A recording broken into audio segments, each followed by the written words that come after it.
Well, you've probably heard of the medical condition tennis elbow, but what you may not know is that it's mostly seen in those who don't play tennis. Liz Bonis stopped by the Western and Southern Open to explain why in our Health Matters report.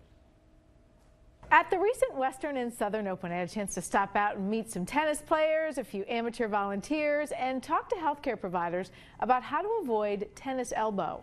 And what might surprise you is most of the people who get tennis elbow don't actually play tennis. We have more in today's Health Matters. It's a tough job watching tennis all day at this tournament, but if somebody has to do it, let it be Kara Russell. She's a volunteer and an amateur tennis player who loves the game.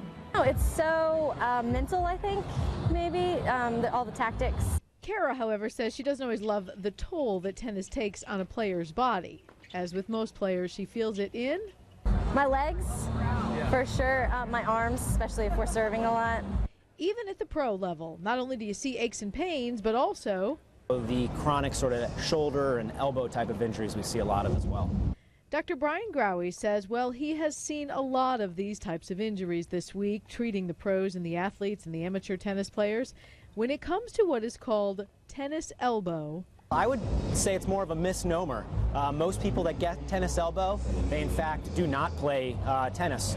In the medical community, we call it something named lateral epicondylitis, which is a fancy term that just means pain at the outside of the elbow.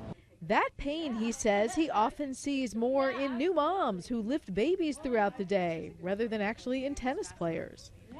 Anyone that performs activities, whether it's at work or at home, where they load their wrist in an extended position can really suffer from this condition, so it's very common. The secret to avoiding tennis elbow, as he showed me, is lifting with your core, not your arms and not your wrists.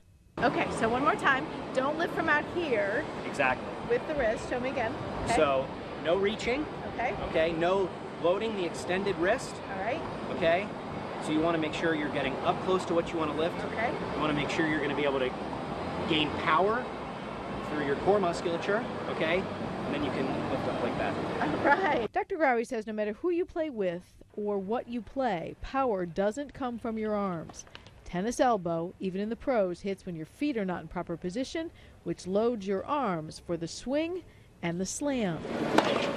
Now, he says the tennis elbow actually happens in about 1 to 3% of the population. If you give it rest and treat it right, it will go away. If not, make sure that you seek the right professionals to kind of make it go away on its own. That is today's Health Matters. I'm Liz Bonis, ABC 6 News.